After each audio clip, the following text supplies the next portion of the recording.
अस्सलाम वालेकुम। I am doctor अना, फिजियोथेरेपिस्ट। आज का जो मेरा नेक्स्ट टॉपिक है उसका नाम है नी ओस्टियोआर्थराइटिस। नी ओस्टियोआर्थराइटिस बहुत कॉमन है आजकल के लोगों में। पहले हुआ करता था कि 50 की एज में मिलता था, लेकिन आजकल की जो रिसर्चेज आ रही हैं वो बता रही हैं कि 35 अबव भी नी ओस्टियोआर्थराइटिस हमें मिल रहा है। वो क्यों मिल रहा है? सेडेंटरी लाइफस्टाइल की वजह से। ओबीज पेशेंट हैं बहुत ज़्यादा, उनकी वजह से हमें मिल रहा है। वेट बेरिंग एक्टिविटीज़ बहुत ज़्यादा हो रही हैं या कि कर रहे हैं लोग, उनकी वजह से भी हमें नी ऑस्टियोआर्थराइटिस बहुत ज़्यादा मिलता है। नी ऑस्टियोआर्थराइटिस होता क्या है? डीजनरेटिव जॉइंट डिजीज़ है, वेयर एंड टेयर भी जिसे कहा जाता है। वेट ज़्यादा बढ़ने की वजह से हमारे जो बोन है, दो बोन्स हैं, टिबिया और फिब्यूला, ठीक है, उसके दरमियान में एक कुशन होता है जिसको हम कार्टिलेज भी कहते हैं। कार्टिलेज एक नेचुरल कुशनिंग प्रोवाइड करता है हमारी बोन्स को, ताकि फ्रिक्शन कम से कम हो सके। आहिस्ता आहिस्ता जैसे ही एज बढ़ती जाती है तो वो कुशन कम होता जाता है, टूटना शुरू हो जाता है आहिस्ता आहिस्ता। तो उसमें गैप कम हो जाता है। बहुत सारे लोगों का ये कहना होता है कि हमारे घुटने में गैप आ गया। घुटने में गैप नहीं आता, घुटने का गैप कम हो जाता है, क्योंकि जब भी किसी दो चीज़ों के दरमियान में कोई चीज़ रखी जाएगी तो गैप बढ़ेगा, और जैसे ही वो टूट टूट के आहिस्ता आहिस्ता उस जगह से वो चीज़ निकल जाएगी या ख़त्म हो जाएगी तो ऑटोमेटिक गैप कम होना शुरू हो जाएगा। ठीक है, उसके बाद हमारी क्या, जब वो गैप कम हो गया, टूट टूट के ख़त्म हो गया, तो दरमियान में अब कोई कुशनिंग नहीं है, तो दोनों जो बोन्स हैं वो आपस में रगड़ पैदा करेंगी। फ्रिक्शन फोर्स वहाँ पे होगी। जब भी हम चलेंगे तो आपस में वो बोन्स दोनों रगड़ाएंगी, टकराएंगी, जिसकी वजह से हमें पेन भी होता है और डिफरेंट सिम्टम्स हमें मिलते हैं। बहुत सारे लोग घुटनों की शिकायत कर रहे होते हैं। तो देखते हैं कि वो कौन से सिम्टम्स हैं जिसकी वजह से या जिस बेसिस पे हम कह सकते हैं कि ये नी ऑस्टियोआर्थराइटिस है। नी ऑस्टियोआर्थराइटिस वैसे हमें तीनों में, शोल्डर में भी, हिप में भी मिलता है, लेकिन हम यहाँ नी को डिस्कस कर रहे हैं कि क्योंकि हमें मोस्टली नी में मिलता है। तो सिम्टम्स क्या हैं? स्टिफनेस हम लोगों को मिलेगी। स्टिफनेस हमें क्यों मिलती है?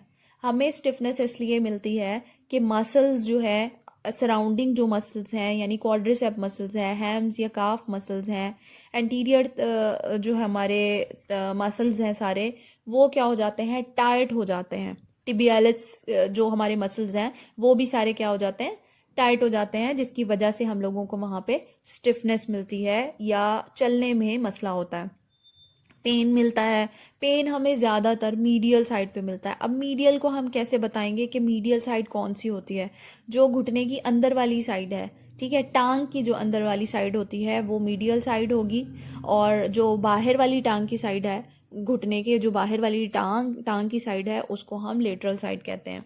तो मीडियल साइड पे हमें बहुत ज़्यादा पेन मिलता है, क्योंकि जो जब वेट बेयर हो रहा होता है वो ज़्यादा मीडियल साइड पे हो रहा होता है। किसकी वजह से? ग्रेविटी की वजह से, क्योंकि ग्रेविटी हमारी मीडियल साइड पे है, दरमियान में है। तो जब हम चलते हैं तो हमारी ज़्यादा जो प्रेशर पड़ रहा होता है वो नी के अंदर की तरफ पड़ रहा होता है, तो पेन भी हमें ज़्यादा वहाँ मिलता है।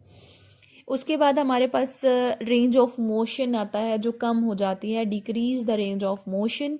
रेंज ऑफ मोशन है क्या? मूवमेंट को कहा जाता है। नॉर्मली जो हमारी नी की मूवमेंट होती है, यानी चलना, उठ के बैठना, खड़े होना, ये जो सारी मूवमेंट होती हैं जिसे हम फ्लेक्जन एक्सटेंशन एक्सरसाइज या फ्लेक्जन एक्सटेंशन मूवमेंट भी कहते हैं, तो वो हमारी मूवमेंट कम हो जाती हैं, जिसकी वजह से हम लोगों को रेंज ऑफ मोशन कम मिलती है।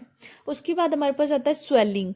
स्वेलिंग क्या है? स्वेलिंग क्यों होती है? स्वेलिंग जब पेन आहिस्ता आहिस्ता बढ़ता जाता है या फ्रिक्शन फोर्स बहुत ज़्यादा बढ़ रही है, वेयर एंड टेयर बढ़ रहा है, तो वहाँ पे इन्फ्लेमेशन का प्रोसेस स्टार्ट हो जाता है, जो कि एक नेचुरल फिनोमिना है कि जब भी वहाँ पे किसी भी जगह पे आपको पेन के सिम्टम्स मिलते हैं तो स्टिमुलेट करता है ब्रेन बार बार कि आपको पेन हो रहा है। तो उधर ही टेयर होने की वजह से आहिस्ता आहिस्ता इन्फ्लेमेशन स्टार्ट हो जाती है, और तब उसके बाद स्वेलिंग स्टार्ट हो जाती है ओवर यूज़ की वजह से। तो हमें स्वेलिंग मिलती है। उसके बाद क्रेपिटस साउंड मिलती हैं। क्रेपिटस साउंड क्या होती हैं? बहुत सारे लोग कह रहे होते हैं कि मुझे मुझे घुटने में कड़क कड़क की आवाज़ें आती हैं, या जब मैं खड़ी होती हूँ या खड़े होके बैठती हूँ या बैठ के जब खड़े, तो ज़्यादातर वैसे कंडीशन ये होती है कि बैठ के खड़े होना एकदम से आपका घुटना जो है स्टक हो जाता है एक ही जगह पे ना, तो उसके बाद आपको इस तरह कड़क कड़क की आवाज़ें आती हैं जिसे हम क्रेपिटस साउंड कहते हैं। या आने वाले वक्त में ऐसे भी होता है, पहले वेयर एंड टेयर स्टार्ट होता है, फिर उसके बाद बोन्स की प्रोमिनेंस स्टार्ट हो जाती हैं जिसे हम बोन्स पर भी कहा जाता है। तो ये सारी कंडीशन है जो हम लोगों को मिल रही होती हैं, ये जो है थोड़ी सी कम की जा सकती हैं डाइट अगर हमारी अच्छी हो, या फिर कैल्शियम और विटामिन डी अगर प्रॉपर हम यूज़ करें तो ये वेयर एंड टेयर को कम किया जा सकता है डे बाय डे या वक्त के साथ साथ। ठीक है, तो अब हम देखते हैं कि वो कौन सी एक्सरसाइजेज हैं जिसकी बेसिस पे हम ओस्टियोआर्थराइटिस को घर बैठे ही ट्रीट कर सकते हैं, डिक्लाइन कर सकते हैं या पेन और रेंज ऑफ मोशन को बढ़ा सकते हैं। सबसे पहले फिर हमारे पास आता है straight leg raise. Straight leg raise के अंदर हमारे पास क्या हुआ कि जब हम लेटे हुए हैं तो बेड पे लेट सकते हैं या किसी भी जगह पे काउच पे लेट गए, तो लेट के आपने क्या करना है, एक टांग को फोल्ड कर लेना है और दूसरी टांग को पकड़ के आहिस्ता आहिस्ता जो नी से लेके टांग वाला पूरा हिस्सा है, नी से नीचे जो पाँव तक हिस्सा है, उसको हमने ऊपर की तरफ लेके गए। ये एक कंडीशन होती है। या डायरेक्ट आप सीधी टांग भी ऊपर लेके जा सकते हैं और सपोर्ट के साथ भी लेके जा सकते हैं। इसका ये फ़ायदा होता है कि जितने भी आपके लोअर थाई के मसल्स हैं वो आहिस्ता आहिस्ता स्ट्रेच होंगे, जिसकी वजह से आपके नी से थोड़ा प्रेशर कम हो जाएगा। देन हमारे पास आता है पिलो स्क्वीज़। पिलो स्क्वीज़ में क्या है कि हमने दोनों टांगों को बेंड करना है। दोनों टांगों को बेंड करने के बाद 90 डिग्री आपने फ्लेक्स कर लिया, बेंड कर लिया। दरमियान में आपने कुशन रखा, ठीक है, पिलो रख सकते हैं हम, कुशन रख सकते हैं, या फिर आप बॉल भी रख सकते हैं। दरमियान में आपने बॉल रखी, कुशन रखा, कुछ भी रखा, फिर प्रेस किया, स्क्वीज़ किया, 1 2 3 काउंट किया, 10 तक आपने 10 सेकेंड के लिए होल्ड करना है और उसके बाद रिलैक्स करना है। फिर से आप ये प्रोसीजर करेंगे, 1 से 10 तक आपने काउंट करके होल्ड करना है एंड देन रिलैक्स करना है। इसी तरीके से आप ये 10 टाइम्स करेंगे। सारी एक्सरसाइजेज जितनी भी हैं वो आपने डेली रूटीन में रखनी है। सुबह उठने के बाद और सोने से पहले आपने ये सारी एक्सरसाइजेज बेड पे ही परफॉर्म कर लेनी है। ठीक है, उसके इसका फ़ायदा क्या होता है, इसका फ़ायदा ये है कि जो आपके टांगों के दरमियान के मसल्स हैं जिसको हम एडक्टर्स भी कहते हैं, वो भी बहुत ज़्यादा वीक हो जाते हैं, क्योंकि जो आपके दूसरे मसल्स हैं वो टाइट हो जाते हैं, जिसकी वजह से ऑपोजिट मसल वीक होना शुरू हो जाते हैं। तो उनको हम स्ट्रेंथ कर रहे हैं ताकि मेंटेन रहे, आपके जो नी है वो बाहर की तरफ ना निकले और मेंटेन रहे। तो ये एक्सरसाइज बहुत बेनिफिशियल है जिनको नी पेन होता है। उसके बाद हमारे पास आता है hamstring and calf stretch. Hamstring और काफ स्ट्रेच हम और भी कैसे कर सकते हैं, वैसे हम एसएलआर से भी ये परफॉर्म करते हैं, लेकिन उसके अलावा आप जब चेयर पे बैठे हैं, आपने एक टांग को फ्लैक्स किया, दूसरे को आपने स्ट्रेट कर लिया, स्ट्रेट करने के बाद पाँव के पंजे को आगे की तरफ किया। ये 5 से 10 सेकंड के लिए ऐसे ही होल्ड रहेगा और फिर से आप अपनी नॉर्मल पोजीशन में चले जाएंगे। फिर दोबारा ये प्रोसीजर करेंगे कि टांग को उठाया, पाँव अपना आगे की तरफ किया, 5 से 10 सेकंड के लिए होल्ड किया और देन आप जब टांग को नीचे लेके जाएंगे तो नॉर्मल पोजीशन में चले जाएंगे। तो ये भी 5 से 10 रिपीटिशन के साथ आपने करना है। देन आपके पास नेक्स्ट एक्सरसाइज आती है नी फ्लेक्जन एक्सरसाइज। नी फ्लेक्जन एक्सरसाइज हम क्यों कर रहे हैं, ताकि हमारी रेंज ऑफ मोशन इंक्रीज हो सके। तो आप वैसे ही 90 डिग्री पे फ्लेक्स कर लेंगे लेग को फ्लेक्स करने के बाद पाँव के साथ आहिस्ता आहिस्ता आहिस्ता आहिस्ता घसीटते हुए पाँव को लेके आएंगे और फ्लेक्स कर लेंगे। फिर इसी तरीके से स्लोली स्लोली स्लोली स्लोली दोबारा नॉर्मल पोजीशन पे चले जाएंगे।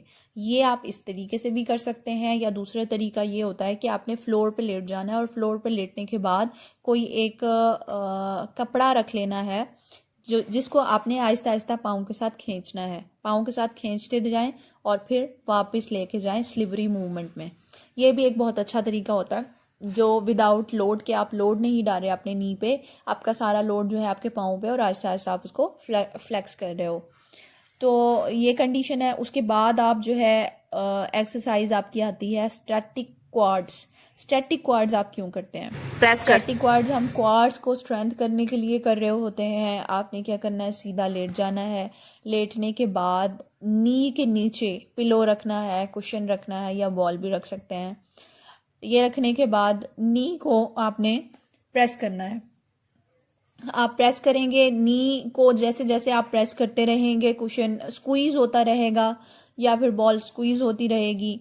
तो स्क्वीज करने के का मकसद क्या है, ताकि आप खुद भी फील करेंगे जो आपकी थाई है, अपर थाई है, उसका मसल आहिस्ता आहिस्ता कॉन्ट्रैक्ट कर रहा है। तो जब हम कॉन्ट्रैक्ट कर रहे हैं, होल्ड करके रखेंगे 5 से 10 सेकंड के लिए और फिर रिलैक्स करेंगे, फिर होल्ड करेंगे, फिर रिलैक्स करेंगे। ये भी 5 से 10 दफ़ा होगा। ये इसलिए किया जाता है जैसे जैसे हमारे क्वाड स्ट्रेंथ होते जाते हैं, इसी तरह लोड, हाफ लोड वो क्वाड्स उठा लेता है, और जिसकी वजह से आपके जो नी है उस पर लोड कम पड़ता है। जब लोड कम पड़ेगा तो पेन भी कम होगा और आहिस्ता आहिस्ता पेन रिड्यूस होना शुरू हो जाएगा। देन हमारे पास आता है हैमस्ट्रिंग स्ट्रेंथनिंग।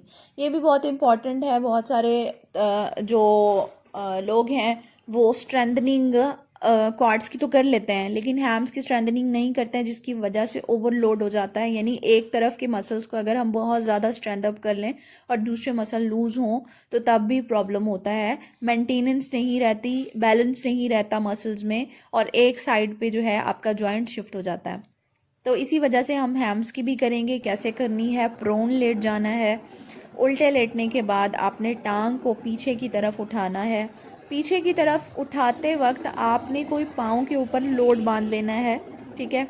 वेट मिलते हैं अलग से 1 kg का, आप वेट बांध लें, या ये भी कर सकते हैं कि पीछे से कोई आप प्लास्टिक या थेराबैंड होता है या रस्सी होती है जो पीछे से आप हल्का सा कोई पकड़ ले और आप Aahista Aahista forcefully opposite direction में लेके जाएं। वो अपनी तरफ होल्ड करेगा और आप दूसरी तरफ लेके जाएंगे। तो ये भी एक अच्छा तरीका होता है जिसकी वजह से आपके मसल जो हैं, जो back of the thigh muscles हैं, वो स्ट्रेंथ होते हैं। जब आप फ्रंट को भी स्ट्रेंथ कर लोगे, बैक को भी कर लोगे, तो आहिस्ता आहिस्ता आपके जो नी है वो सपोर्ट हो जाएगा और लोड कम से कम पड़ेगा।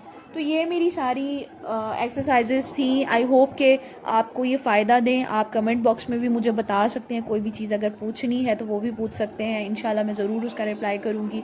और उसके साथ साथ आप मेरे चैनल को सब्सक्राइब कीजिएगा, लाइक कीजिएगा, शेयर कीजिएगा, ताकि मैं नेक्स्ट वीडियोज़ भी आप तक शेयर कर सकूँ और बहुत से प्रॉब्लम को हल कर सकूँ।